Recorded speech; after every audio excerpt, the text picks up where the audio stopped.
1863 సంవత్సరం జనవరి 12 మకర సంక్రాంతి పర్వదినాన కాశీ విశ్వనాథుని ఆశీర్వాద బలంతో భువనేశ్వరీదేవి విశ్వనాథ్ దత్తల నోముల పంటగా కలకత్తాలో స్వామి వివేకానంద జన్మించారు.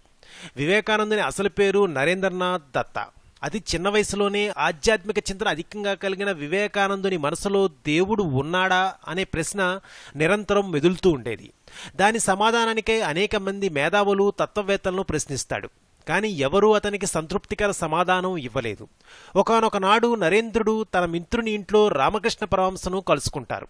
వారిద్దరిది మొదటి కలయికే అయినప్పటికీ నరేంద్రుని మదిలో రామకృష్ణునితో విడదీరాని బంధం ఉన్నట్టు తోస్తుంది. వెంటనే తన మదిలో మెదిలే దేవుడు ఉన్నాడా అనే ప్రశ్నను రామకృష్ణ పరమహంసను అడుగుతాడు. అప్పుడు రామకృష్ణ పరమహంస దేవుడు ఉన్నాడు, నేను చూశాను, నువ్వు చూడగలిగితే నీకు చూపిస్తాను అంటాడు. ఈ మాటలే హైందవ సంస్కృతి విశిష్టత విశ్వవ్యాప్తం కావడానికి పునాదులు వేశాయి. వివేకానందుడు విద్యాభ్యాసం కొనసాగినన్నాళ్లు రామకృష్ణుని వద్దకు అనేకసార్లు వచ్చి ఆధ్యాత్మిక విషయాలపై చర్చించేవాడు.